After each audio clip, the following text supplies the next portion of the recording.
Okay, let's try that again. So welcome to today's virtual training.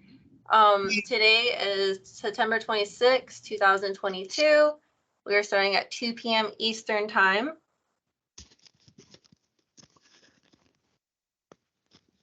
I am Nahazda Atkins, the Training and Development Coordinator. I will also be keeping a lookout in the chat box if you have any questions. So right now, the screen you should be seeing, this is specifically for those who are on the web browser. Your screen should look a little bit similar to this. If you hover at the bottom, you should be able to see that bar that has the phone and the camera and the microphone. You are more than welcome to keep your camera on or off. It is completely up to you. The microphone, you can access it and you may ask questions. With that being said, please be respectful and mindful that Cheryl is presenting. So I would wait till an appropriate time and then I would ask the question, or more likely Cheryl will ask if anybody has a question. And once again, you could put your question in the chat box and I will make sure that Cheryl does see it. And the chat function is going to be this one to the right-hand side.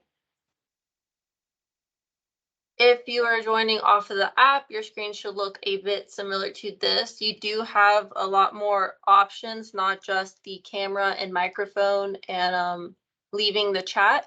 You can also change your background if you like. I'm not going to go into too much detail with the bottom part. It's completely up to you. But once again, if you would like your camera to be on or off and the microphone.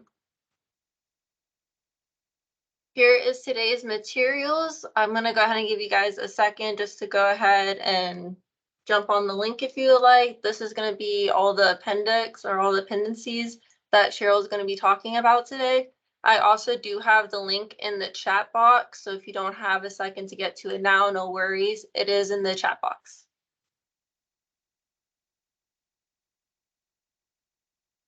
Okay, Cheryl, that was my bit. I'm going to go ahead and come back to you. And if you would like to share your screen, you are more than welcome to. And I'm going to stop running my camera just because it is going to help you share your screen a lot faster. Hopefully it'll run smoother. But I am here if anybody has any questions or concerns. Can you see it right now, my girl? Yes, we could see. The single screen. Yes, the single screen. Correct, almost. That's awesome. Now, I can't see my chat, so she'll keep a good eye on that for me. This presentation is courtesy of the Native Learning Center. And welcome and good afternoon. I did go and set up some smoke and some prayers, and I smudged before we started in the way that we always do. Here is my contact information should you need anything. It's also will be at the end of every day's presentation. This webinar is being recorded for your further use. My name is Cheryl. My Anishinaabe name is Redbird Woman.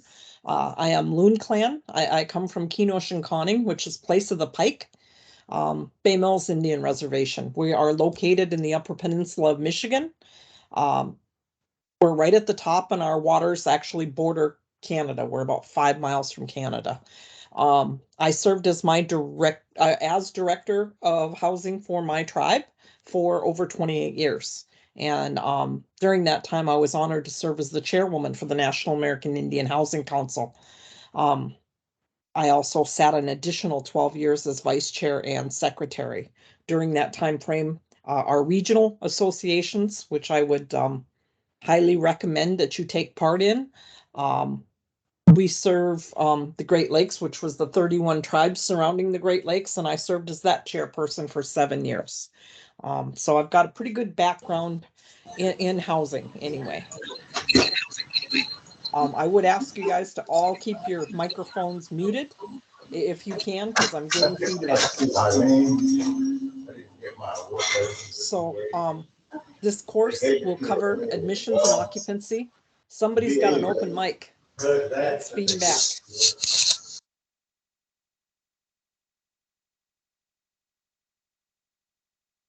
Sorry, Cheryl. I'm trying to click it as fast as I see them. I'm going to try to mute as much as possible. Oh, you are muted, Cheryl.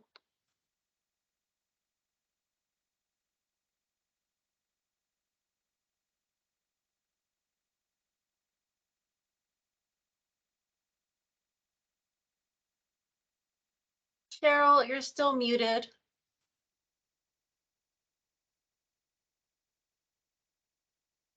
Can you hear me? Now I can, yes. Was I muted the whole time?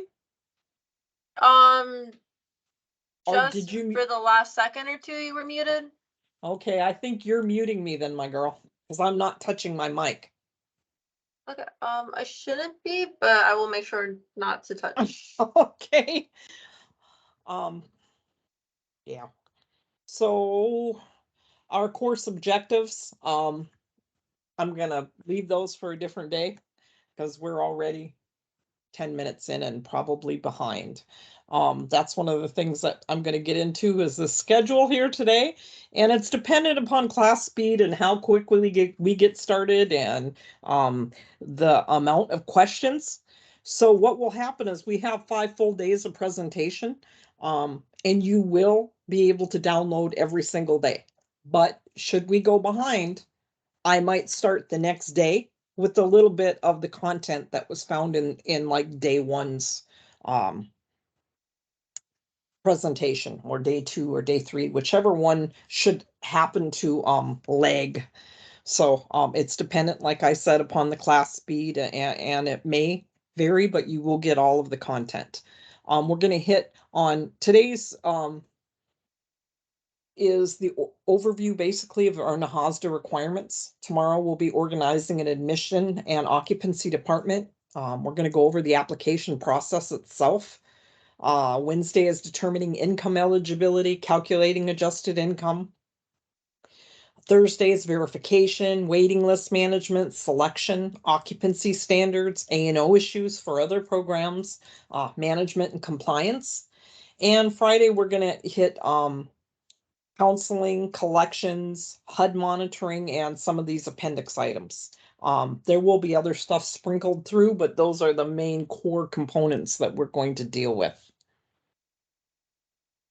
So section 1, the overview, is our introduction. We're going to do the purpose in Nahazda, eligible families, tribal preferences and selection, applicable income limits, definitions of low income, definitions of gross income, and eligible activities. Required policies, occupancy, maintenance and inspection, insurance, useful life, some of our environmental requirements, the uniform relocation assistance, other funders requirements, and we're going to end with conflict of interest. Now I'm going to skip through this, but you can tell what we're going to touch on throughout the week from the next couple of slides, which you're going to be able to download. So this is some of the things that we're going to be going through tomorrow. And then we'll go into that's all tomorrow. That's all tomorrow. And the next day, Wednesday. So this will show you what your layout is for the rest of the week. Okay. But you'll be able to download that and she'll show you how. Those links should be in there. She's got one in there now, and we'll make sure that there's one in there at the end also. So we've got a lot of content to go over. And these are our appendices items. I'll hit upon them. If you don't have the Nahazda statute, I would make sure that I do grab that. The appendix number 2, your Nahazda regulations, and you can't see it on the screen, but 29 is actually part 200, which is the other necessary component you're going to have. We're going to touch on appendix 10, but there's a sample occupancy policy outline in there. So that's a way to check, with yours, what you have in there. If there's anything that maybe you need to add in next time. So there's corrective action letters samples in there at 23. 21 is a client action counseling plan. We have sample verification forms. There's sample policies like for rehab, collections, down payment assistance forms. So there's a lot of really good information that I would like you to kind of go through and look at. and download it if you think you could use it. I would suggest that you have a binder that you keep all your occupancy information in, including the program guidances that deal with, your deductions and things like that, and then your own particular policies. And then, sample things and forms. It'll really help with, you make your own set of that for your own desk. So there was a lot of stuff there. So we're going to start with the overview of the Nahazda requirements. And Nahazda, this is what the Nahazda Act looks like. It's the Native American Housing Assistance and Self-Determination Act. It provides our funding annually to assist our tribes and our Alaska Native corporations and the villages to provide housing assistance. Although tribes, through their exercise of self-determination, can design their programs and organizational delivery of affordable housing services, you still have to design them within the statutory and regulatory requirements that are put forth within Nahazda. So you have to make sure you're compliant with that. So the introduction, section 1 actually provides a brief introduction to Nahazda, the requirements, things that have to be considered when you're developing and you're implementing an admissions and an occupancy department. Whether your department is large or small, whether you're organized as a housing department or a TDHE, the entity who receives that Indian Housing Block Grant assistance has to become versed with the basics of Nahazda. So Exhibit 1.1 outlines some of the areas which you have to demonstrate proficiency to properly perform the admissions and the occupancy functions under Nahazda. Eligible families, you have to make sure that you knew and you know who you're eligible to serve. Your definitions of annual gross income and how you get to those amounts. Your selection plan, your required maintenance and inspections, because you have to go through that with your tenants. Eligible activities, your useful life, which we'll touch on. Those are required anytime that you're putting money, usually like over $5,000 into, whether it be down payment assistance or rehab or anything like that. Even though that's not just putting somebody into a unit as you would think of in admissions, that's still part of your core component. So you have to make sure you're aware of all those other regulations that go with it, to make sure that you have the required policies in place, and then policies that aren't necessarily required but are a good idea to have. Adjusted gross income, how you get to that point. The environmental requirements that you have to make sure you're complying with. Your waiting list, how you're storing it, where it's at. Is it available to the public? If you're taking somebody off of it, there's all sorts of little rules that go with that waiting list. The insurance requirements, they almost go hand in hand with those useful life. Over that $5,000, anything that, designated a useful life period, those units should also have insurance on them, as well as, your due diligence. Yeah, your housing entity is going to put insurance on that unit. Are you telling them, and are you helping and explaining to them, if they're in a rental, about renter's insurance and contents insurance and things like that? Do you have a staff member that goes through and helps them to do that? Verification, what you're supposed to verify, how many times do you have to continue doing it? The Uniform Relocation Act, occupancy, conflict of interest. We have to follow that in our admissions and our record keeping. How long do we keep what? So hopefully you'll have a clearer understanding when we get through this. So the remainder of section 1 is going to briefly describe the areas that I identified there as they apply to admissions and occupancy. Section 15 contains all those appendix items that I was talking about, and they're also pertaining to Nahazda, including that statute that is found at Appendix 1 and 24 CFR Part 1000, which is Appendix 2. Like I said, that's a really good idea. If you don't want to download it, at least put it on your desktop so you can find it, because everywhere we look, you're going to hear like 1,126. Well, as long as it's got that 1,000 in it, you know it's a regulation, and you can go to that regulation and read about it. So your eligibility for assistance is based on your anticipated household annual gross income, as HUD's going to determine annually, and Appendix 3 includes the latest published HUD income limits applicable to our block grant. And there's additional program-specific eligibility requirements that apply, but depending on the type of assistance and the funding source. So the focus of this training is Nahazda.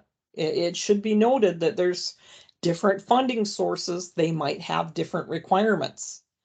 For example, housing projects that you maybe fund through the U.S. Department of Agriculture, USDA, if you have any USDA units, they're required to target residents with income levels lower than those required by Nahazda. But here we use, when we try to get people into mortgages, that's one program that we utilize when they have very, very low income. And it's a good way to, after we, work with them and their credit, find out that they've got clean credit or clean it up, because unfortunately, a lot of times some of our programs actually require that you get a shut off in order to be helped, or sometimes Indian health bills don't get paid in a timely fashion, and that has a reverse credit effect on our tribal members. So try to get them credit worthy, and then find out what program fits them best. If they're really, really low income, use that USDA. If you think they can get a conventional mortgage, we had a banker that could do that. That was the cheapest way, the lowest cost. Then you have the 184 category, so different people, different programs. But the idea was everybody that, wanted to become a homeowner, we would try to enable them to do so. So eligibility for assistance is based on that anticipated income. And like I said, Appendix 3 shows this year's published income limits. And we do use those different funding sources. So you as a recipient have to be prepared to address requirements that other funders use when you leverage them with Nahazda funds. Rule of thumb there is usually go with the strictest set of rules to cover yourself, to make sure that you're compliant.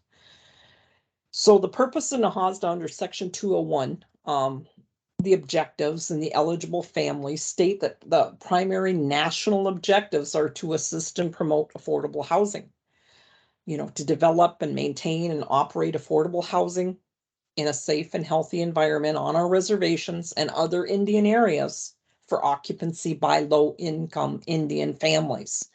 So Congress appropriates this money for Native Americans, for low-income Native Americans. So you really have to watch the provisions when you're serving anybody that's over 80% of median income. This is one of the programs where it's not illegal to say, I'm sorry, we only serve Native Americans, because that's how Congress appropriates that money. We're allowed to do that, and we're not breaking the law by doing that.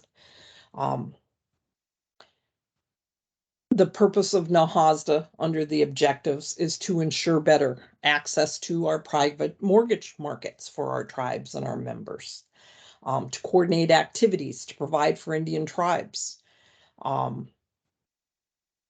further economic and community development for our tribes and their members, and to plan for and integrate infrastructure resources for Indian tribes with housing development for tribes, to promote the development of private capital, and to allow such markets to operate and grow.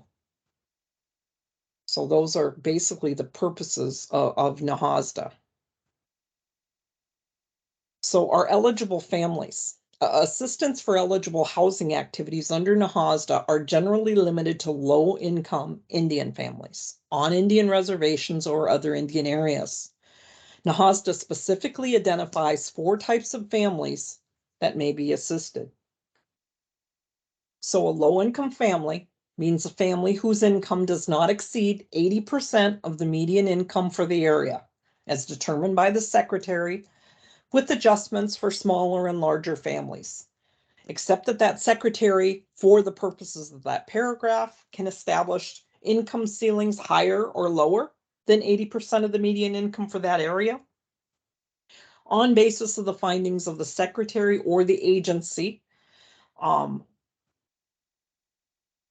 that such variations would be necessary. So you have to argue that point to be able to play with those fields of income. Because of prevailing levels of construction cost or unusually high incomes, or in some cases, we've got some that have the lowest income levels in the United States. So you might go, if you were from that housing entity or reservation, go argue or put your argument up, through HUD that we need to drop these even farther. So the term median income means with respect to an area that's an Indian area, the greater of, and they use this definition as the median income of the Indian area, which the secretary will determine, which is the Secretary of HUD, or the median income for the United States. A non-low income family is one whose income exceeds 80%, but is less than 100% of that applicable median income. They would have to have a need that cannot reasonably be met without your Indian Housing Block Grant assistance. And it requires HUD approval. And you would look, remember what I told you, if you see that 1,000, well, that's one of the regs. So you would go to 1,106, 108, or 110 to find the rules and regulations about serving somebody that is non-low income. If the recipient plans to use more than 10% of the amount planned for a tribal program year for such assistance, or if you want to serve somebody whose income is above that 100% of median income. In those 2 cases, you have to have HUD permission before you even help that family or person. So in cases in which HUD approval is not required, the recipient still has to determine and document whether there is a housing need for non-low income families and that need cannot reasonably be met without your Indian Housing Block Grant assistance. So what that means is if your tribe offers any other housing than low income, they've got their own fair market or whatever, you're going to have a hard time making that argument because you do have something besides your low income units. So be very careful, and you have to prove that determination when you decide to service them. So an essential family is one of the times where you can help with people within different income limits. So that's one of the other 4 types that you can help. An essential family can receive assistance if that family's housing need cannot be met without Indian Block Grant assistance, and you as a recipient determine that non-low income family's presence is essential to the well-being of the Indian families living on the reservation or within your Indian area. So you need to have an essential families policy. You need to be able to make that determination. Your policies have to state who can deem them essential, okay? Is it your executive director? Is it your housing board? Is it your tribal council? A lot of times that policy will name 5 or 10 situations, clergymen, doctors, nurses, school teachers, things like that. You would outline that within your policy. and anybody else deemed by, whether it be the executive director or whoever is going to get that power. So the notice dealing with that is 2014-02, essential families. A non-low income family can receive that assistance if you as a recipient determine that the presence of that family is essential to the well-being of your Native and Alaskan families, and the need for housing for such family cannot be met again without that Indian Housing Block Grant assistance. Families assisted under that provision can receive the same amount of benefits as a low-income family, as provided for at 1,110. They don't count as non-low-income families for the purposes of 10% authority, even though HUD approval is not required. Okay. Before I go any further, I'm gonna stop right there. So you have the right to help up to 10% of your grant amount of people that fall between the 80 and 100% threshold. But you have to describe that within your Indian housing plan that you plan on serving them. That's one of the caveats there, and you should have a policy for your non-low income families. And it should be written into your Indian housing plan that you're going to do that. Guidance on documenting that 10% authority, even though HUD approval is not required. Guidance on those determinations is covered further within that notice. So you'd go to, that's in your appendix items, and read about that. To be considered an essential family, you as a recipient have to determine them essential to the well-being of your families. Determine that their need for housing for that family can't be met without your assistance with your IHBG funding. And the criteria and rationale for determining if that family is essential should be clearly described within your recipient's A&O policy or your essential families policy. And documentation has to be maintained that clearly supports that determination. You as a recipient must make that determination about each essential family, document the determination, even in cases where you don't need that HUD approval, and the recipient can use this guidance or that guidance and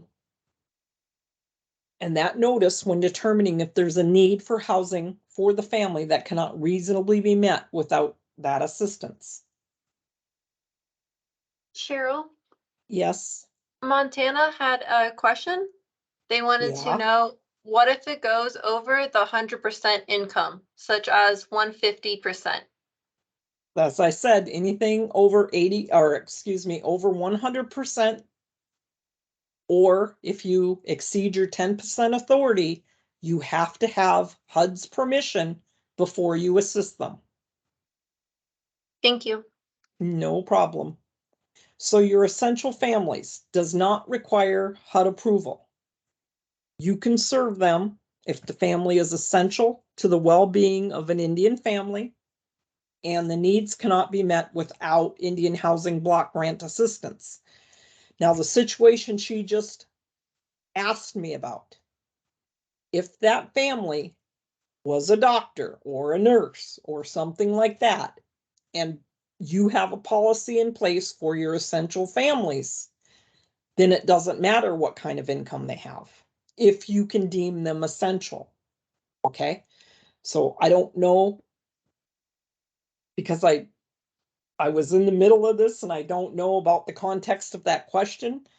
If they're 150% of income and you're not deeming them as essential, you need that HUD approval. If you're deeming them an essential family, it doesn't matter. So I need to correct myself there, okay? But they have to be in the essential family realm. You must include essential families in your eligibility, admissions, and occupancy policies. Make sure your policies also address if you no longer deem that family essential. You deem them essential because they're going to be a dentist, and then he quits serving your dental clinic on the reservation. You need to be able to find a mechanism to make him move, because you need that unit for other people. So make sure your policies address if you no longer deem somebody essential, that you can, quit serving them. So essential families, you should have an essential families policy. When I create policy, I use ATIHA, that's any tribal Indian housing authority. The purpose of ATIHA may provide housing or housing assistance to essential families in our Indian area under the following conditions. That ATIHA determines that the presence of that family on the Indian area is essential to the well-being of our Indian families. The family demonstrates a need for housing that cannot be reasonably met without IHBG assistance, and that can be independently verified and documented by ATIHA staff. So that means if you're in Oklahoma and you've got housing all the way around you provided by the city, you're going to have a hard time making that argument.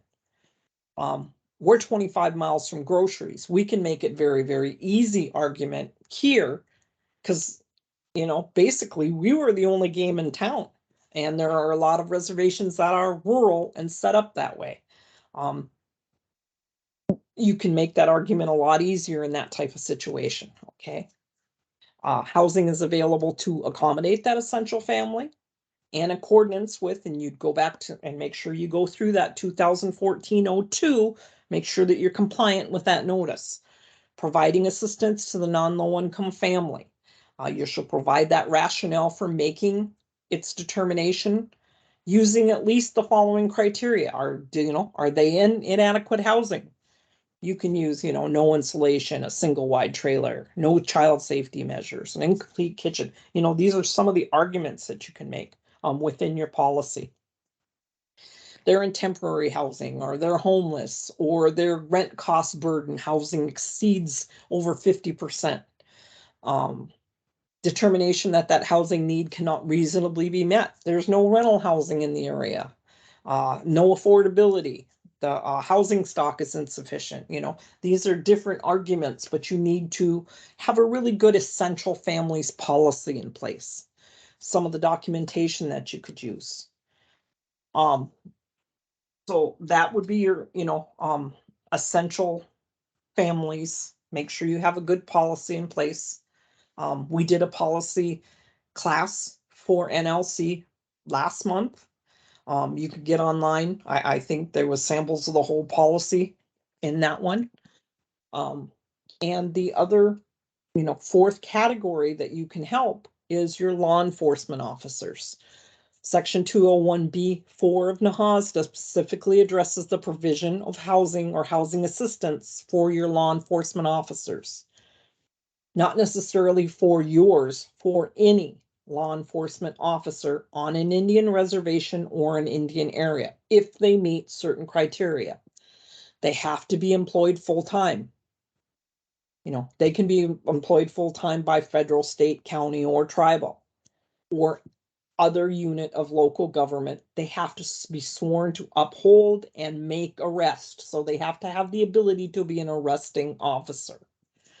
Or violations of federal, state, county, and tribal law. In addition, the program must determine that the presence of that law enforcement officer may deter crime. I had law enforcement officers everywhere that you could have. We even had fair market rentals that they came out and paid fair market price 25 miles away from the state police post because we had some of the nicest housing around. But it's a really, really good crime deterrent. Ask them to keep their squad cars in visible sight. Somebody, they go around one corner and they see a state cop car. They go around the next corner and they see a sheriff's car. They go around another one and see a tribal policeman. They're going to think twice about coming into your area and pushing anything. It's a really, really good deterrent. You don't have to charge them more. They don't count against your 10% authority. You just have to, make sure that you have a policy in place and you meet all the criteria of your policy. Okay, they have to be able to deter that crime. So you can find more information in Appendix 4, Program Guidance and Calculating Annual Income. Appendix 5, Public and Indian Housing, 2014-02, Providing Assistance to Non-Low Income Families under the Native American Assistance under NAHASDA. So, you also have to put forth preferences in your selection, okay? The regulations at 24 CFR 1120 allows us to, as a recipient, provide preference to our Indian families, because that's why Congress gave us that money, who are members of the Indian tribe, your Indian tribe, or other Indian families. So you can put in a preference policy, okay? If the recipient has adopted the preferences in their admissions and occupancy policy, you can ensure that your housing activities funded under Nahazda are subject to that preference. By the way, this is where I live, guys. I'm about halfway up that peninsula right there. And we're starting to get those colors right now. It's about 50 degrees and they're all starting to turn, and that means we're going to have snow by Halloween is what that means. So applicable income limits, definition of low income. To meet the definition of low income, the family's annual income cannot exceed 80% of the median income for your area, with your adjustments for smaller and larger families. Nahazda defines median income with respect to an area that is an Indian area, the greater, as I said before, of the median income for your median of the Indian area, which the secretary shall determine, or the median income for the United States. For example, a family of four with a household income of $72,800 would not qualify as low income using the 2022 national median income limits. This is what the program guidance looks like for 2022. Now, you have to go online to get this stuff. You guys need to be very, very familiar with the HUD website. Somebody should be on there on a weekly basis, okay? This usually comes out in June. The difference between 2022 and 2021 in some cases were almost $10,000. That much difference in authority and more families that you could qualify. And I have went into housing entities because I do a lot of T&TA. I go in and I work with people in there, try to get them compliant for make sure that they have all their policies in place and things like that. And they're using the wrong income limits. Don't do this to your tribal members, guys. Make sure that you pull them down, start looking in May, and don't stop until you find them in late July or whatever.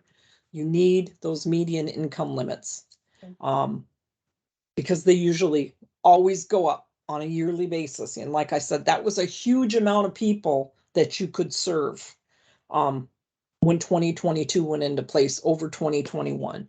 So make sure you do that for your families. So those numbers can change. Make sure your staff is using those current numbers.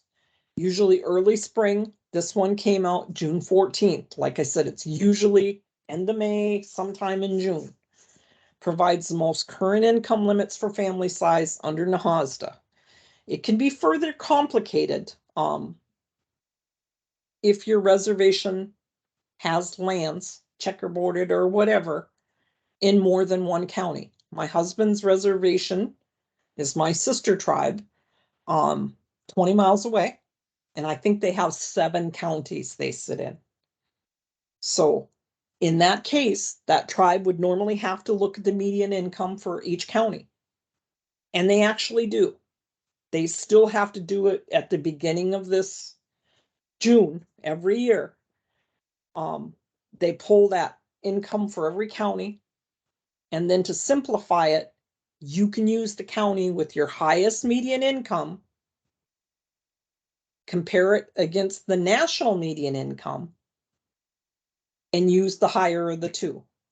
And that would be your income for all your properties. Doesn't matter how many counties you're in. You use the highest one there, then you compare that one to your national median, and then you use the highest of those two. Okay? You don't have to keep going back and forth. So under Nahazda, an Indian is defined as a person who is a member of a federally recognized tribe or a state recognized tribe of which the tribe has met certain conditions. Basically they were Nahazda recipients. that has met certain conditions to receive funds under the 37 U.S. Housing Act. Indian tribes determine their own membership criteria and eligibility. Your definition of annual income.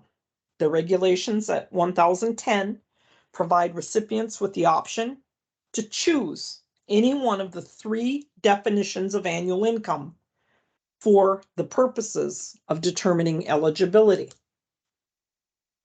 So you can use HUD Section 8, the census definition, or the IRS definition, and they all have their own little caveats. Or you can use the definition. The AITHA will use the definition most beneficial to our tribal members or most beneficial to the housing entity. But as I said, I go in and I do a lot of preparing people for their monitoring, for their HUD monitoring, or I come in after they've had their HUD monitoring and I help them try to close their findings out. And I have seen this in a couple of cases now. When you use that definition, you better make sure that you as your occupancy staff are running it all 3 ways. So you are using the one that is most beneficial to your tribal member. And you have to have rationale as to why you did it and proof. So it's a lot more work on your behalf. It might behoove you to just find one and pick it. Because that's what's, you can't be arbitrary, I guess you would say. You have to make sure that you have a method and you have to be very, very consistent about the way you do things, the way you pick people off your list, the way you count their income. You can't go from one person to the other. Okay. So if you say you're going to use, or you may use all 3 definitions, you better run it all 3 ways. Keep that backup. And you better make sure that you're charging, however you say you're going to do it. So your annual income is defined under Section 8, except when determining the income of a home buyer for an owner occupied rehab project. The value of the homeowner's principal residence can be excluded from the calculation of net family assets. If you're using the census definition, annual income is reported on the U.S. Census long form for the most recent available decennial census. This means the definition of income used by the census, not the dollar amount reported. IRS definition, adjusted gross income as defined for purposes of reporting under the IRS Form 1040 series for individual federal annual income tax purposes. Recipients should review this program participants' appropriate past IRS forms to obtain this information. On the 1040 form, this is line 7. Now, where I live, that definition would have proved to be a problem with us because of the fact that we have a large amount, not a huge amount, not compared to like the Northwest, but we have commercial fishermen. I was married, my husband did that, for 27 years. It's a treaty related income. They don't have to pay income tax because their income is treaty related. It's derived by that. So he never filed taxes. The only tax that he ever paid was on his unemployment. So then you're at the bargaining block and you'll be like me and come on, I know you made more than that. You would have made more than that working at McDonald's, trying to get them to own up to making money, so it puts you in a little bit of if you use that and you have that. So every place is going to adopt that definition that's best to them, easiest for them. So that definition of gross annual income, you have to identify in the policy how it's going to define the income for purposes of eligibility. There's more information on calculating income in section 4 of this presentation, determining income eligibility, appendix 4 also of our items. Program Guidance 2013-05 has calculating annual income for purposes of eligibility under Nahazda in there too. So your eligible activities, you would go to section 202, and at this time you'd go to the Nahazda Statute. So now we're in one of our second forms of those 3 books. The statute permits a wide variety of activities to provide affordable housing activities to assist our low-income families living in our affordable housing units. There's a good description of those in Appendix 6. Implementing the following eligible activities requires admission and occupancy functions, such as application processing, selection, and management. So our housing assistance, modernization or operating assistance for our 37 Act housing, our low rent or our mutual help. So before I go any further into this, if you're new to housing, this is the easiest way to describe it. Nahazda came around in 1996. So we're going to use 1997 as our cutoff here. And saying anything we built after 1997, you're going to consider a Nahazda unit. Anything built 1996 and back this way is going to be a 37 Housing Act unit. Our 1937 Housing Act units were low rent, mutual help, very few Section 8. But we received a subsidy for each one of those units. And we continue to receive the low rent subsidy. And in some cases, most of them are pretty much done, but there's still tribes receiving money for mutual help units. And there's some that get like TBRA or Section 8 money. That's the difference. And part of our formula is based on what they call current assisted stock. Current assisted stock is any unit built with that 1937 Housing Act unit. So before 1996-97, you're getting a portion of your formula to make sure that you maintain those units. They're very strict about that. That's your current assisted stock. That's the easiest way to kind of define the difference between the two, okay? So eligible activities, development. You can do development, you can do acquisition, new construction of affordable housing, you can do reconstruction, you can do rehab, site improvements, development, rehabilitation of existing utilities that are in place, necessary infrastructure and utility services you might need to service your members, necessary infrastructure and utility services, conversion of a unit from one type to the other, demolition of a unit. Make sure if it's 37 Act, you get permission, let them know about it. Financing, administration and planning, energy efficiency, mold remediation, and other related activities are your eligible activities there. Your services, you can do your housing counseling, energy didn't say that right, did I? Energy auditing, self-sufficiency activities, and your tenant-based rental assistance. Housing management services, preparation of your work specs, your loan processing, your inspections, tenant selections, management of your tenant-based rental assistance, operation and maintenance of your units that are developed with the funds provided with your Nahazda, and management of your affordable housing projects. Crime prevention and safety. There's a range of activities related to safety, security, and law enforcement measures and activities that would help protect your residents of affordable housing from crime. These are supposed to be to protect your residents, not your tribe as a whole, okay?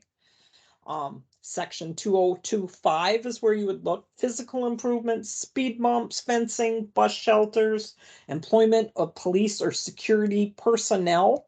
You can't really employ a full-time policeman. And they've got to be servicing your area. So there's a caveat and rules that apply there. Call your HUD office. Whenever you're in doubt, call them up and say, hey, can I do this? Well, if I can't do this, how can I? And they'll usually help you. They're really, really good about that. Equipment for your security personnel, your cameras, things like that. Model activities. So that category enables recipients to undertake affordable housing activities that are consistent with the law, but are not included in the activities that we previously listed. And in model activity, HUD approval is required. So if they tell you no to something, you ask them, okay, but I'd really like to do this. How can I shape a model activity to do such, and that's where they'll sit down and they'll help you. Section 2026 is where you would look. Housing activities to carry out your purposes in NAHASDA is what it's supposed to be for. Got to be approved by HUD. They have 60 days to review that activity. You can submit it as part of your IHP, or you can do an IHP amendment, and you can amend your IHP at any time for a model activity. Has to be for your affordable housing activities, though. So ONAP has issued guidance on eligible activities, and that guidance is at 2010-03. The recipient, based upon your needs and interest of your tribe, determines your programs.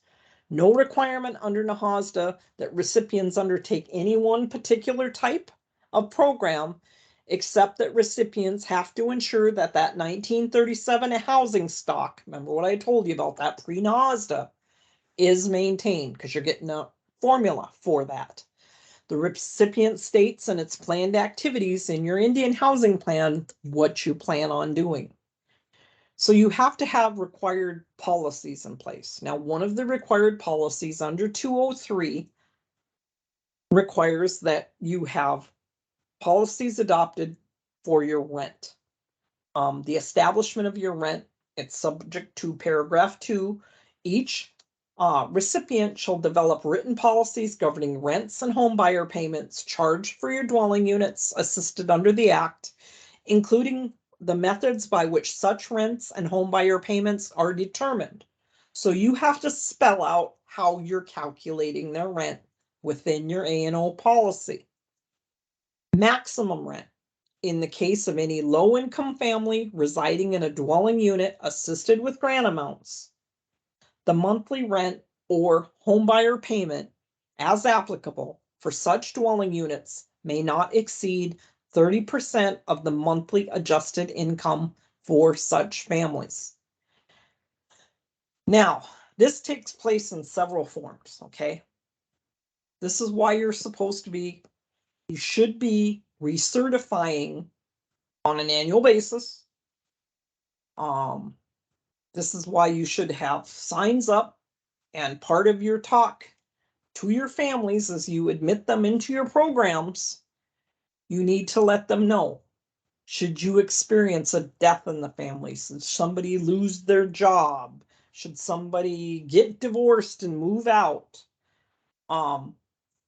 They need to tell you immediately if their income is going to decrease, where it could affect their rent, and you're charging them over 30%.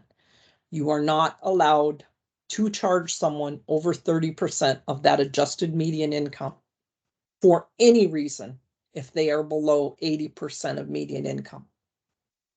Now, when you have a family that falls between 80 and 100%, you have to charge them more unless they came in and qualified as low income and then their income moved up. And we'll address that later because your policies have to reflect that also. But if they're below that 80% threshold, or if they're at 80% and below, you cannot charge them over 30%, even if you have a minimum rent. Do I have a question or just get feedback? Okay, so maintenance and efficient operation. Each recipient who owns or operates or is responsible for funding any entity that owns or operates housing developer operated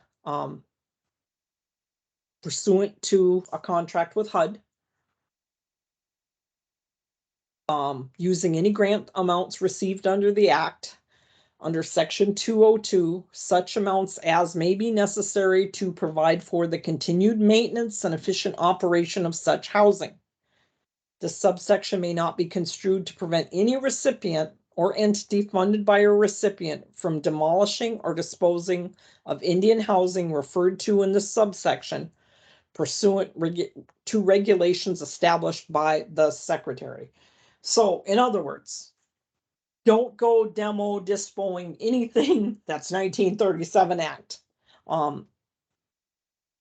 If it's 1937 Act and it's got that subsidy, attached to it or whatever, you can do planned demolitions. You have to let HUD know, and you have to rebuild that unit within a year, or you can get one extension. It's got to be done properly in writing to continue to receive the subsidy on that unit. Okay. They'll give you a one-time extension. You have to show why. Because the same thing will kind of happen. I lost a apartment building to a fire. It was 37 Housing Act, so it had subsidies attached to it, and we could not rebuild it within that 1 year. So we had to get an extension to protect that subsidy from that point forward, and they give it to you, no problem. As I said, we had the fire actually in the middle of the winter, May. So it should have been almost over, but by the time you put everything out for bid, you go through, all of that process. We didn't have time to get it back up by May, all the way through the winter. And we have snow here usually by October. So we have a very, very short season. But they'll, like I said, you just need to get permission whenever you do any demolition of a 1937 Act property. So your insurance coverage. You have to maintain adequate insurance coverage for housing units that are owned or operated or assisted with grant amounts provided under this act. Okay. What this means, any of your units that you rent, mortgage, or whatever that's under your umbrella there has to be insured. But if you're using Nahazda funds, like I said, for a rehab or a down payment assistance, anything where you're basically giving them over $5,000, there's also supposed to be insurance coverage on that unit for the period of useful life. And we'll get into that one later in the week. Flood insurance. If FEMA identified special flood hazards, it's required that you either participate in that National Flood Insurance Program or you have private flood insurance. Unfortunately, many of our reservations have not been mapped by FEMA, but some of them have. So we have that flood insurance caveat. Required policies, 203 in Nahazda requires that we have certain other policies that have to be adopted. Your eligibility for admission. Each recipient shall develop written policies governing the eligibility, the admission, and occupancy of families for housing assisted with grant amounts provided under the Act. Your management and maintenance. Each recipient shall develop governing, policies governing the management and maintenance of the housing under the Act. So basically you have to have your maintenance policies to, continue to get your funding. What do you deem an emergency? What is your, the process for your maintenance? How often are you going to do your inspections? How do you charge your tenants? It should all be within your maintenance. Required policies.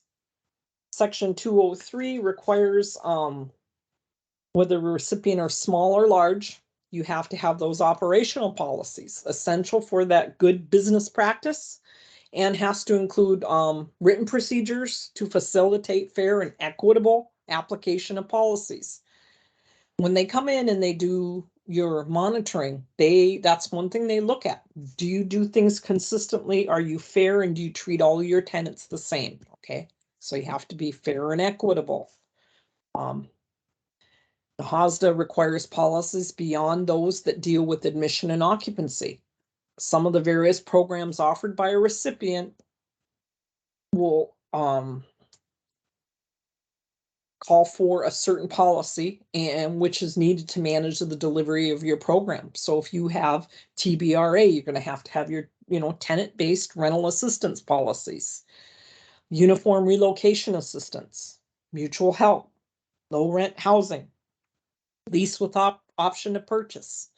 if you offer housing counseling, if you have any type of elderly assistance program, a senior citizens rental program, a down payment assistance program, a rehab assistance program, homebuyer counseling, revolving loan. These are all, programs that you could run that you have to develop the policies for before you do that.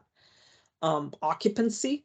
Each recipient has to develop a written occupancy policy that establishes requirements for continued. Links and one of them didn't work and this one did, so people may be having that problem. We have an open mic. Okay. Each recipient must develop a written occupancy policy that establishes requirements for continued occupancy, grounds for termination of a housing lease. The policy must be consistent with your lease requirements from Section 207 of Nahazda. In general, your occupancy policy should not have any unreasonable terms and conditions.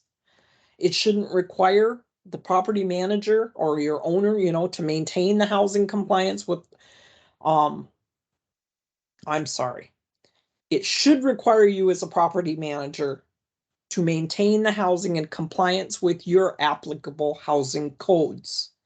It requires you as a property manager or owner to give adequate written notice of lease termination or eviction, and usually inspection or entry into the home, to establish terms and conditions for termination and eviction. You should have that outlined, within your policy.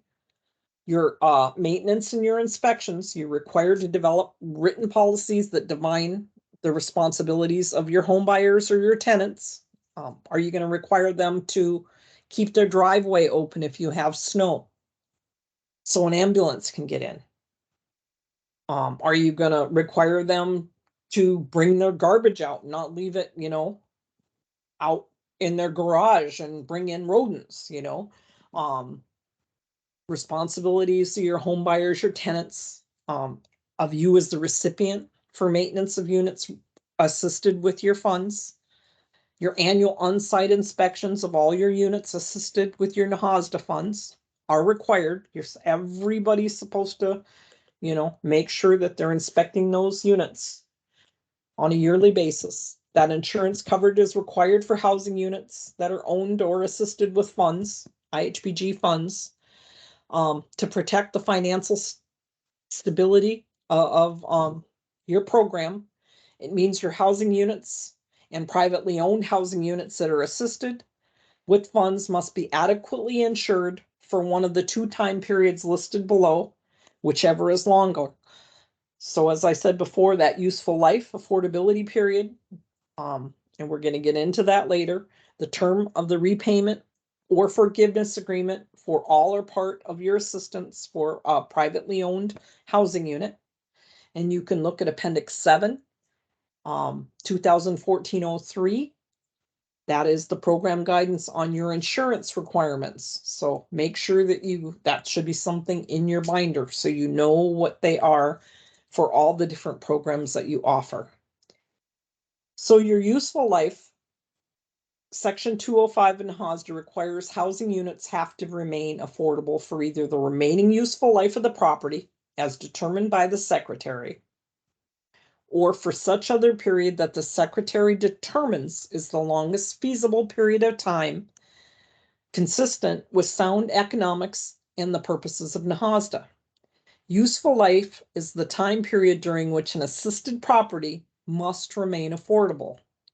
Useful life is also referred to as the period of affordability. The following activities are subject to useful life restrictions, regardless of the amount of the funds invested in the project: housing rehab, property acquisition, down payment assistance, new construction, and weatherization. This is the useful life period that you see within the guidance and that is most used throughout Indian country. You can make your own. You put them in the Indian housing plan. If your Indian housing plan is adopted, then so therefore is your useful life affordability periods. This is the one that's used the most throughout Indian country. The table provides an examplability. Boy, I'm having a hard time. Provides an example of affordability. I made my own word. Periods. Each recipient needs to develop your own affordability period based on your own circumstances. There is a useful life requirement that you can find in Appendix 8 and 8A. I've included them both because there's examples in one that are in the later one. Also, Program Guidance 2014-09 or 2020-02 are the numbers for useful life and binding commitments. So if you put up to $5,000 or under, $5,000 and more. So if you put 5,001, you would fall under this one. So you could put a 5-year affordability period. If you put 4,800 into a house, it could be a 6-month affordability period. Okay. And that's how long they would have to carry the insurance on that unit also, or you would. One of the two of you has to make sure that there's insurance on that unit. That's up to you to decide who's going to do that. This is the, if it's $17,000, it could be a 10-year affordability period. The other decision as far as useful life, you have to decide if you're going to stagger that payment, if it's going to go away, or if you're going to charge them, if it's a 10-year period in the 9th year, they move out and you have to, are you going to make them repay the whole thing? So you have to make that determination also. That's got to be within your policy, how you're going to, the word's not coming to me right now. I'll hit you in a second on that one. If you're going to need a payment in full, or if you're going to allow it to, go down. So your environmental requirements, the recipient should be knowledgeable about environmental requirements described at 24 CFR Part 58. In addition to all construction and acquisition related activities, duties performed by your A&O staff are subject to environmental requirements. Services include, but are not limited to, application and intake processing, routine inspections, tenant-based rental assistance, down payment assistance, recertification, housing counseling, revolving loan, housing rehab, and maintenance. You guys need to make sure that you have somebody paying attention to the environmental requirements. Uniform relocation assistance can also kick in under certain circumstances. And we have certain relocation and real property acquisition policies that apply to housing developed or operated under Nahazda. They're contained at 1014 of the regs, which is an appendix 2, and 49 CFR Part 24. If you as a recipient do not have the authority to acquire the real property through condemnation, before you discuss the purchase price, the recipient must inform the owner of the amount you believe to be the fair market value of the property. This amount must be based on at least one appraisal prepared by a qualified appraiser. You must also tell the owner that the recipient will be unable to acquire the property if negotiations do not result in an amicable agreement. The recipient must request HUD approval of the proposed acquisition price before executing a firm commitment to purchase the property if the proposed acquisition payment exceeds the fair market value.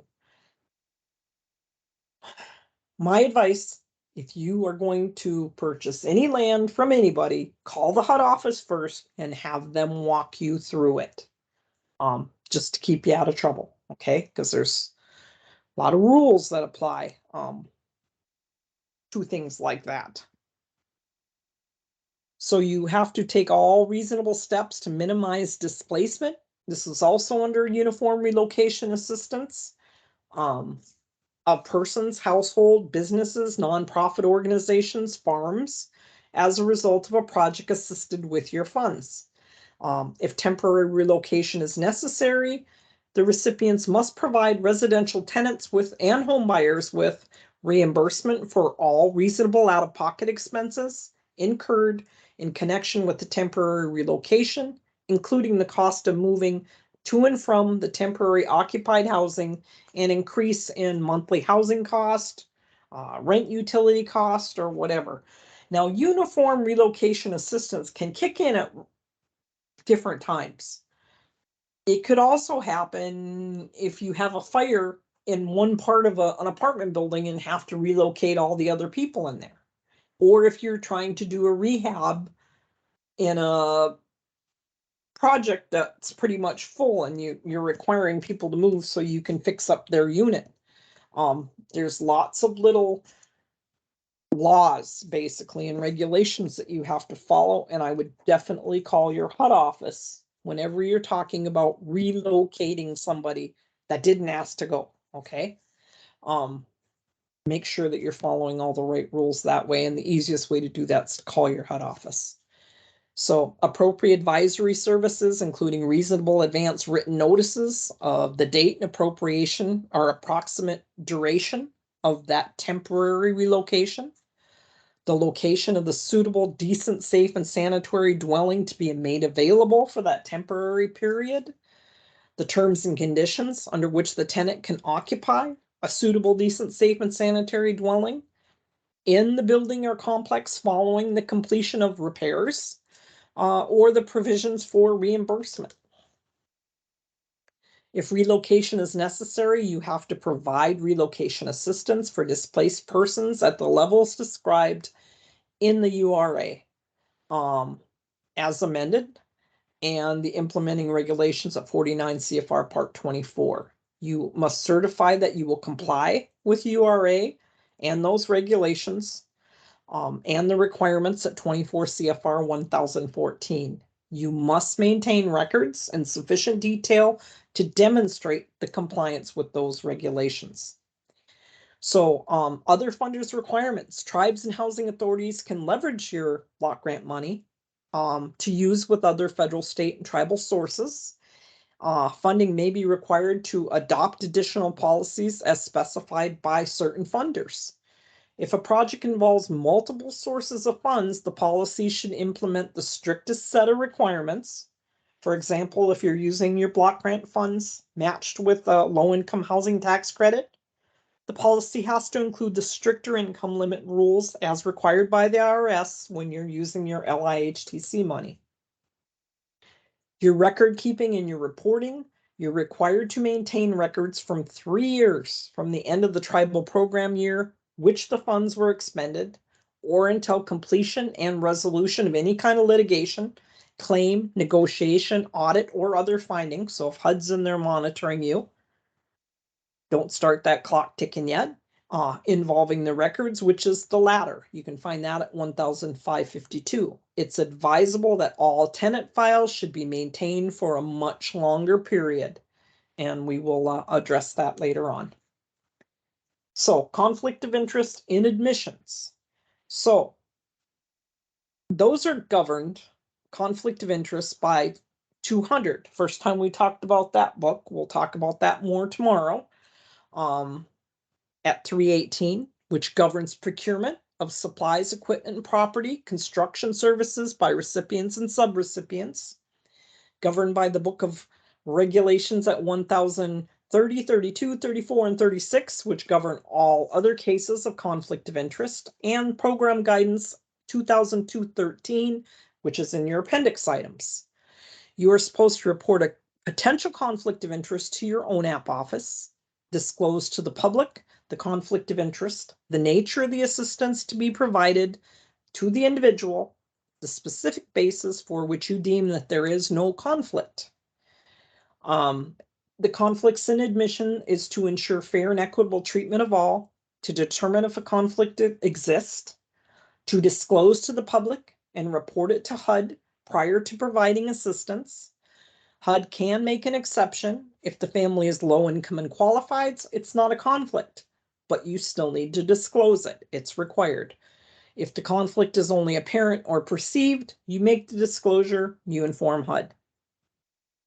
So there can be several ways to make a public disclosure. One way is to make the information available in the same manner you would provide to any other public information, posting it in a prominent place, public disclosure section, maybe on your monthly meeting agendas. If you have a Facebook page, if you have a tribal newspaper, HUD's got to be provided with a copy of your disclosure. If the recipient is a TDHE, the disclosure can also be provided to the tribe as well. 1030, the applicability, if the procurement of supplies, equipment, and other property and construction and services by recipients and subrecipients. The conflict of interest provisions at 200-318 shall apply. In all other cases not governed by that, the following provisions shall apply. Conflicts prohibited. No person who participates in the decision-making process, who gains inside information with regard to Nahazda assisted activities, can obtain a personal or financial interest or benefit from such activities, except for the use of Nahazda funds to pay salaries or other related admin cost. Such persons include anybody with an interest in any contract, subcontract, agreement, or proceeds thereunder, either for themselves or with others whom they have business or immediate family ties.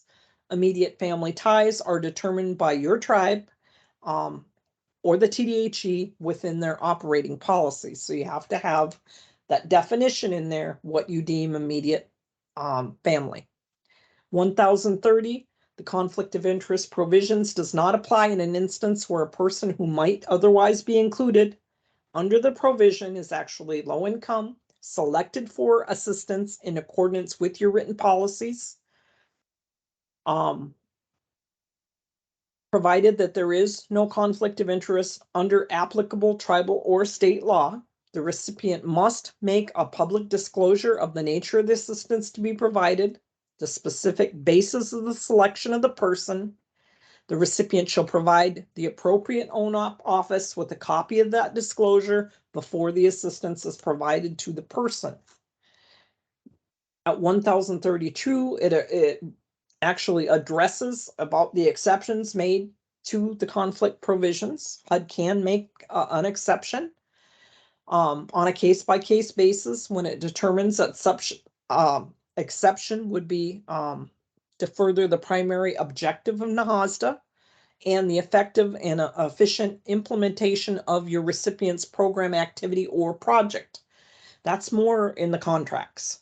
A public disclosure of the conflict has to be made. A determination that the exception would not violate tribal law on conflict of interest or any applicable state law must also be made. 1034, the factors considered in making an exception, they have to determine whether that exception to the conflict of interest provisions would cause an undue hardship either to the recipient or the person affected, and if weighed against the public's interest served by perhaps avoiding that prohibited conflict. How long do you have to retain those records? The recipient may maintain all records for a period of at least 3 years after an exception is made. When you do the posting and things for conflict of interest, we have to keep in admissions to keep out of trouble proof that somebody is eligible for our programs at the time that we admitted them for the life that they are in your program. I had to prove in an audit, I think 10 years after I started, that somebody was eligible that got in 10 years before I got there, okay? You have to keep that proof of eligibility in that file forever. If they're there 30 years and the file gets thick and you have to redo the file, you leave the proof that they were eligible at the time of admission, you move it to the new file. Whenever you're dealing with conflict of interest, I would move that also right with it, because you never know when they're going to come in and do that audit, whether it be your auditor or it be your HUD monitoring. They're still going to be pulling those files, and there's not going to be a 3-year limit on it. You don't want to say, yeah, I did that 5 years ago, I proved it, I posted it, but I threw it out because it's been over 3 years.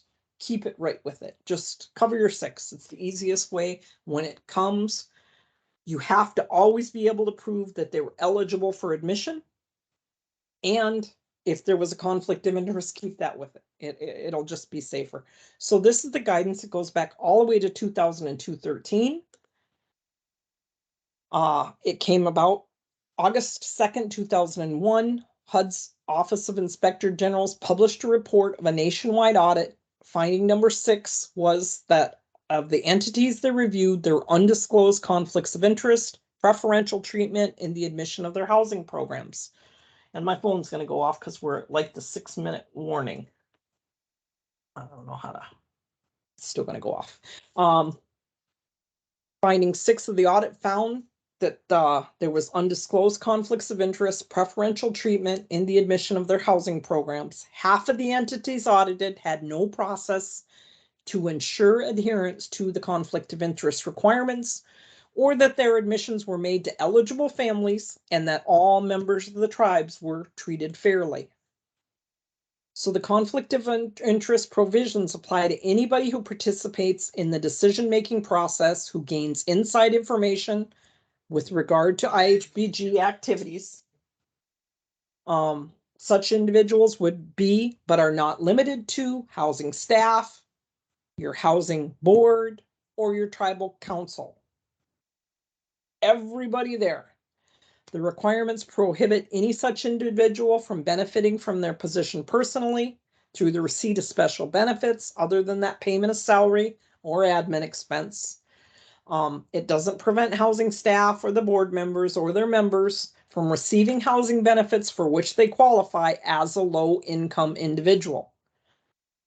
There are exceptions to that requirement. In order to effectively comply with the conflict of interest requirements, you should have in place a set of procedures for determining when a conflict of interest exists, for reporting the conflict to HUD, and disclosing it to the public as required by the regulations. These procedures should include a method of determining whether or not there's a potential conflict of interest with an applicant. Does your housing application ask if that applicant has disclosed any personal, family, or business relationships with your housing entity's decision makers? Does the housing entity maintain a list of persons having immediate family or business ties to its decision makers? Now, I did not put that part in my policy. I thought, no, there's too much of a turnover there. I'm not going to put something in policy that I won't be able to follow. So I did not put that in there. But I did develop a whole procedure for identifying a conflict of interest. The administrative steps for reporting a potential conflict to your ONAP office, disclosing to the public the nature of the assistance to be provided, the individual, and the specific basis for which that selection was made. Exceptions can be made through your ONAP office on a case-by-case basis. Before any exception can be granted, you have to do that public disclosure made and a determination that the exception would not violate any of your tribal or state laws. Records relating to the exceptions are supposed to be kept for that 3 years. That low-income individual to whom the conflict of interest provision would normally apply, your housing staff, your board members, your board of commissioners, or your tribal council that actually qualify for that assistance do not fall under the category of an exception. ONAP approval is not required, but you still have to make all of those notifications. The recipient must make public disclosure of the nature of the assistance to be provided and the specific basis of the selections for that person. The recipient must also provide its area ONAP with a copy of that disclosure before the assistance is provided. So you have to send it to them. Actions to be taken. You should ensure that you have written and adopted all the policies required by Nahazda for your eligibility, selection, admission, occupancy, rents, charges, manage, and maintenance. Have to be in accordance with Nahazda, the program regulations enforced by a set of procedures that ensure that those policies are being adhered to in both the actions of the staff and the decisions of the board. They should be reviewed to ensure that they do not contain any provisions that inherently allow for a conflict of interest.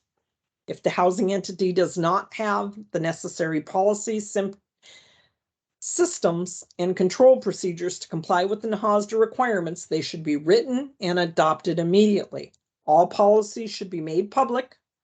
By the way, that's across the board. All your policies, there's not any of them that can be private. Any tribal member, any non-tribal, I should be able to walk into your office and say, let me see your collections policy. Let me see your admissions policy. Let me see your last IHP. Those are all public documents. All policies should be made public. Copies should be available to the public upon correct. So you need to put in place a procedure for determination of conflict of interest in admissions. Your purpose is to assist those managing those situations where a conflict could arise. The conflict of interest provisions apply to anybody who participates in that decision-making process, who gains inside information. Who does it come down to? Well, it's all my housing staff, my housing board, my tribal councils, members of their immediate family, housing board of commissioner members, members of their families. It actually goes out as far as individual business associates. Your determination, you have to determine whether there's a potential conflict. During the application process, your applicant should be asked to disclose right within the package. Any application package that you put forth should have that in there. You need to disclose any personal, family, or business relationships. And then your conflict of interest exclusion. It doesn't apply to instances where a person who might otherwise be included is low income and selected for assistance in accordance with your written policies. You have to be able to prove that they're next on the list. You're not jumping because it's the executive director's daughter.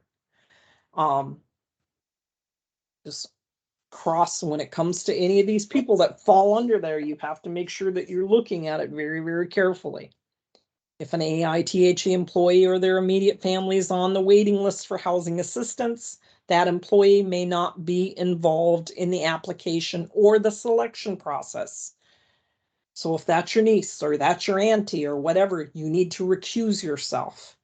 So make sure that you have a good policy. This whole one is in here. You can look at it. Always bring your policies to your attorneys. But you have to have one of these in place. There's your exceptions, HUD approval. They can make exceptions to the conflict of interest. You have to maintain all your records, for 3 years, but like I said, a little bit longer. Your public disclosure requirement. You have to make a public disclosure of the nature of the assistance that's going to be provided, the specific basis for the selection, and you have to provide it to EWONAP. In our case, it's Eastern Woodlands was always, The public disclosure shall be posted at the entrance of our housing department, available for review to any interested person. It's going to be posted for 7 calendar days. And then you're going to solicit public comment.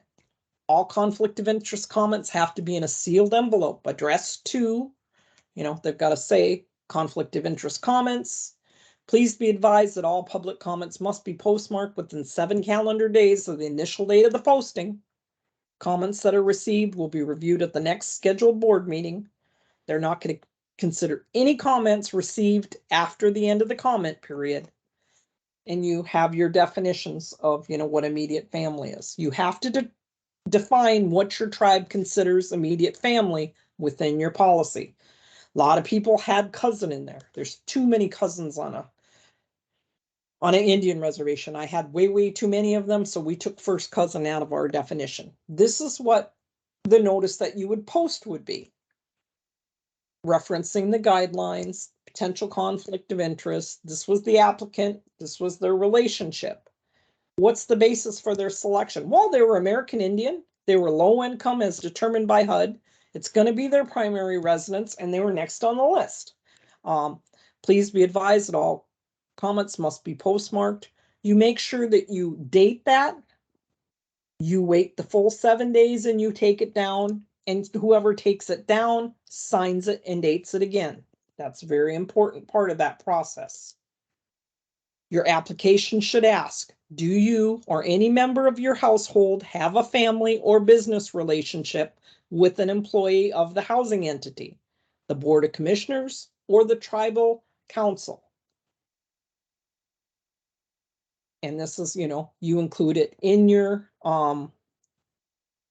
every application path. So this is your applicant disclosure. This is what it would look like. I'm applying for the program noted above.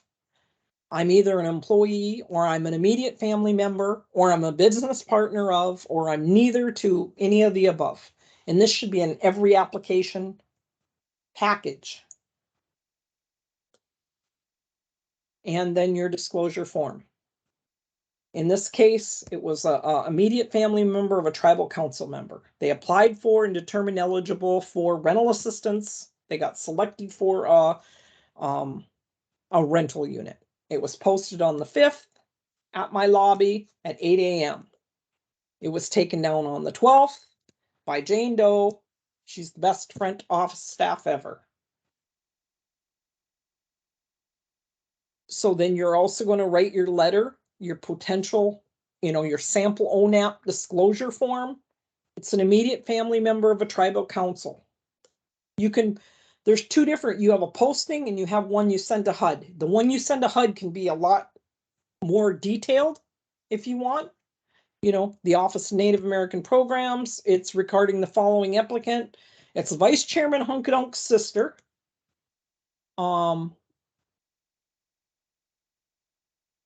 She was an immediate family member of a tribal council member.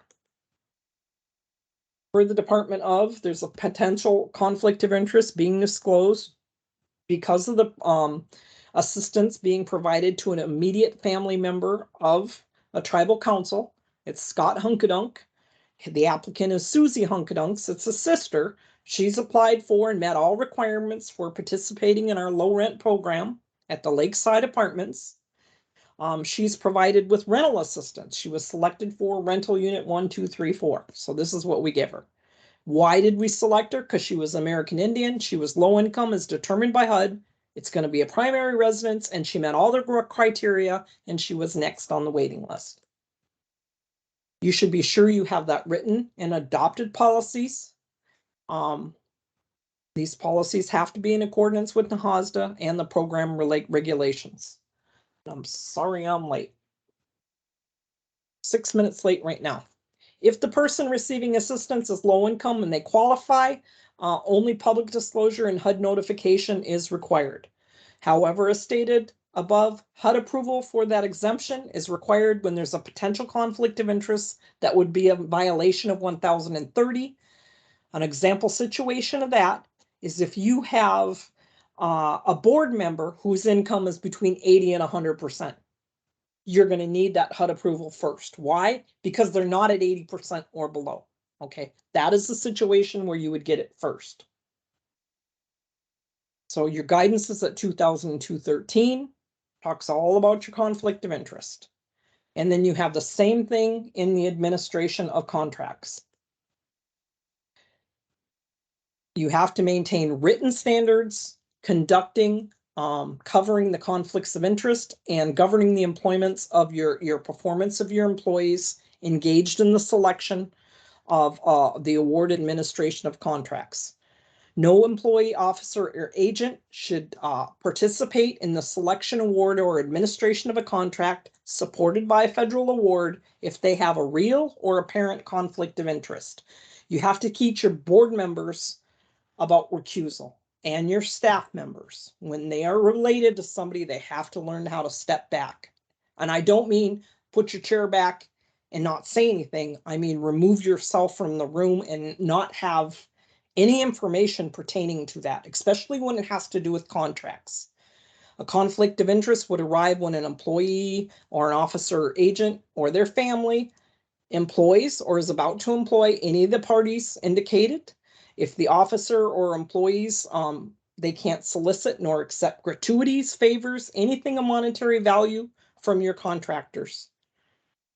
Non-federal entities can set standards for situations in which that financial interest is not substantial or the gift is unsolicited item of nominal value.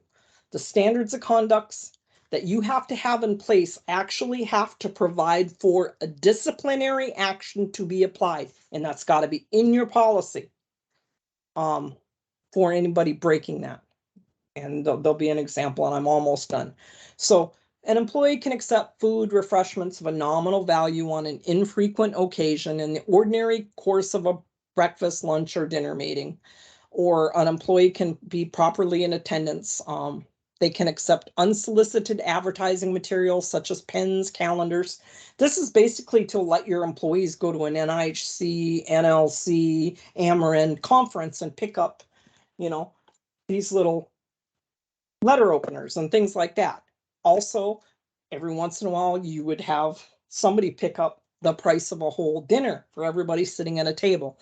This would allow for something like that because it's unsolicited. This one, $100 value. I've seen $50, $100. That one's up to you. Monetary value.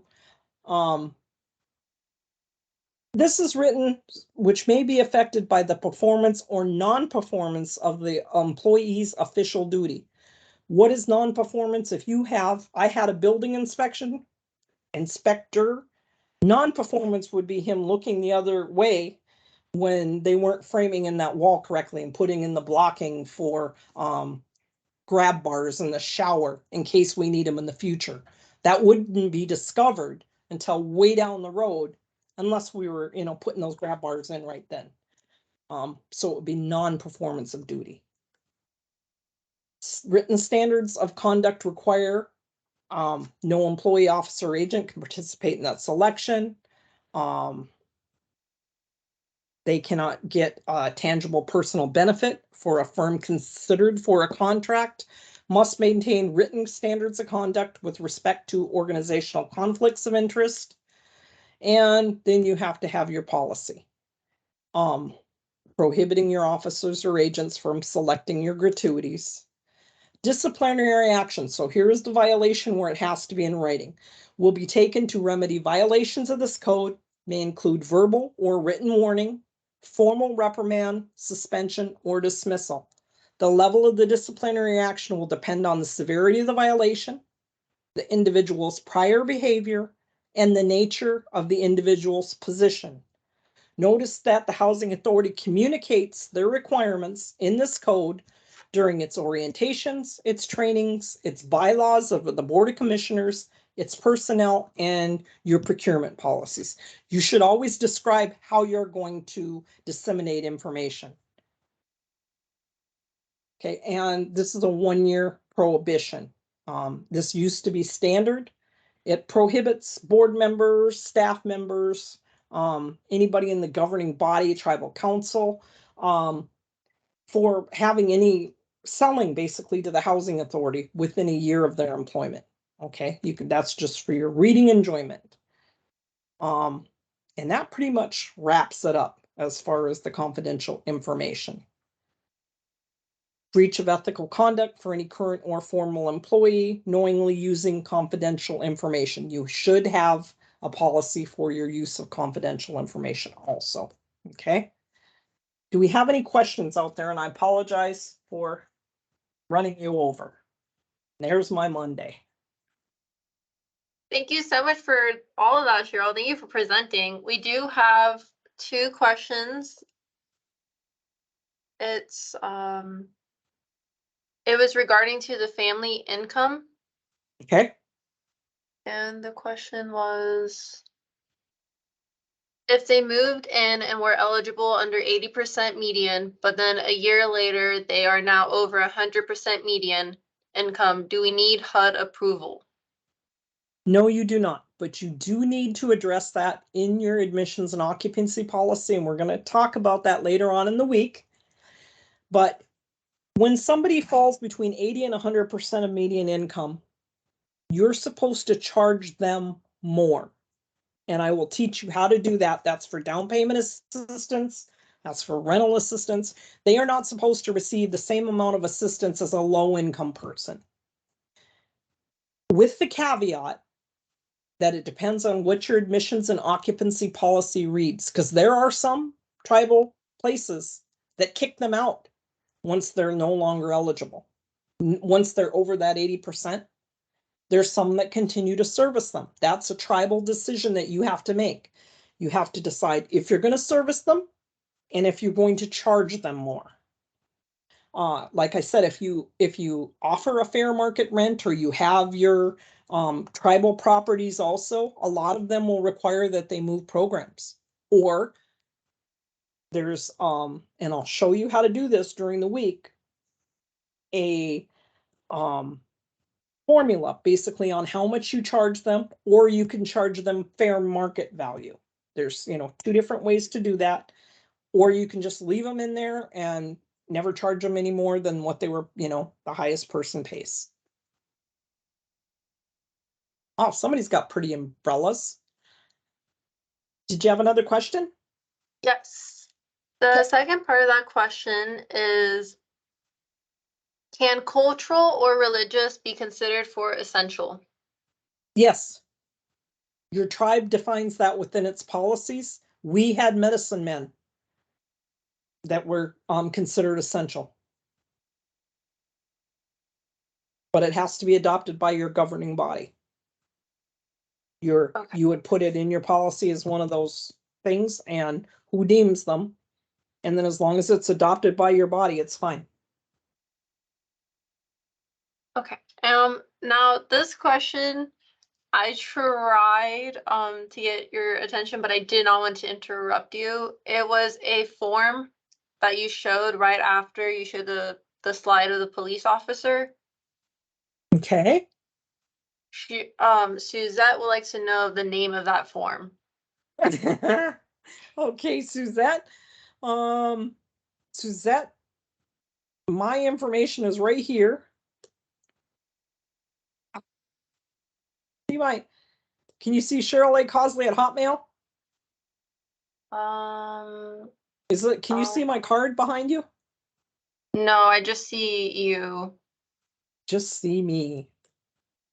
Well, how did I do that? How about now? Looks like. Can you see my business card up there? No, I cannot. Do you want to try sharing your screen again? I thought I still was. I thought so too. Okay, put your email in the chat box and I'll find it and email you. I was going to have her email me so I didn't have to go through that, but can you get her email in the chat box? Yes, would you like me to email it to you? Or would you like me to tell you? Suzette? Is it Suzette? Yes. Okay, got it. Just don't hang up on me yet. Oh. Okay, do we have any other questions? It looks like, let me just let me make sure. Bye, Gina. That looks like that was all of the questions.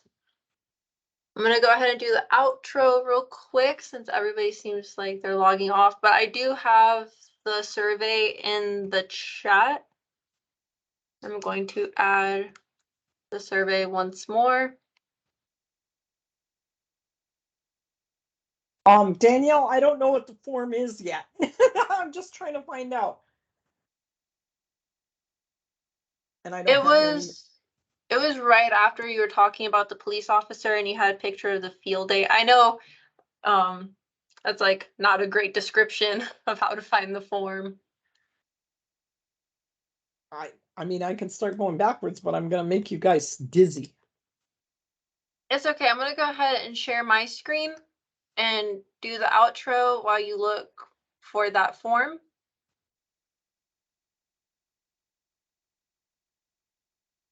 Are we able to see?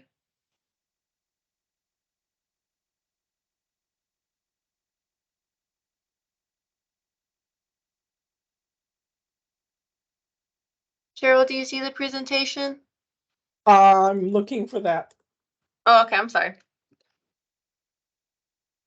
Okay, thank you everyone for joining us today, and thank you, Cheryl. That was an amazing presentation. I'm very excited for the next 3-4 days. Yes, 4 days. We have a couple more days, so please don't forget to register and join us tomorrow. Here's today's survey to go ahead and let us know how we did, if there was anything you would like improved.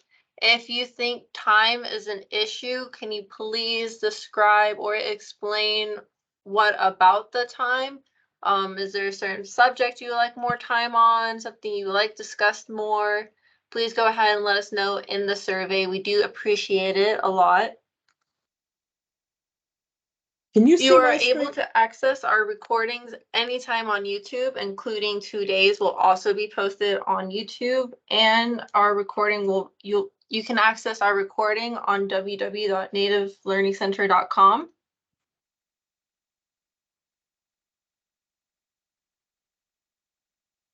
You can also check out our upcoming events as well on our social media sites such as Facebook, Instagram, Twitter, LinkedIn, and Snapchat.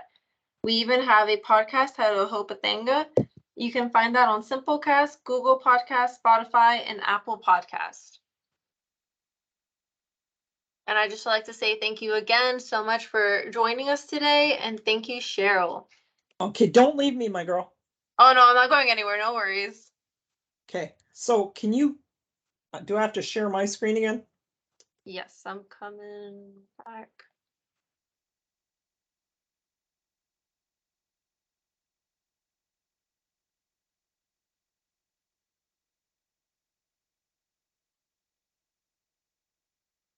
Okay, I stopped sharing, so you should be able to show your side. No.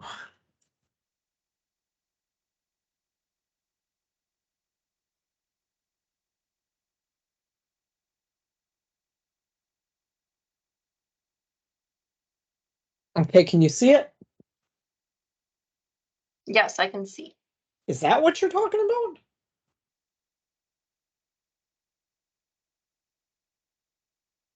That was the law enforcement. That's one of the law enforcement. Then the other It one. was Was the it the- picture of the, oh, slow down. Whoop, go down a little bit.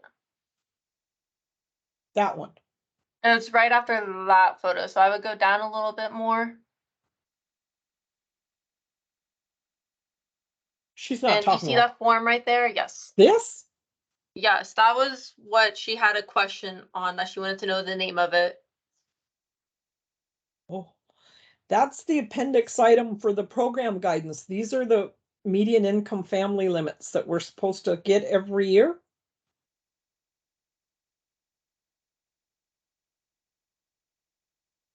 Is she still here? It does not look like she left the chat. Okay. Yeah, that's the median income limits.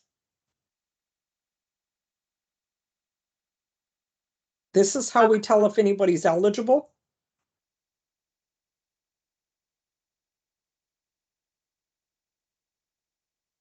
So I went ahead and posted the link again to access the. Okay, thank you. No problem. And I will email her and try to explain that to her. Okay. I don't know who that other lady that wanted it was because I don't have her email. Do you see in the chat where somebody said, can I have it too? Okay, so Danielle says, I thought it was a different form you had shown. I am aware of the median incomes. Oh, good. Thank you. That makes me feel better.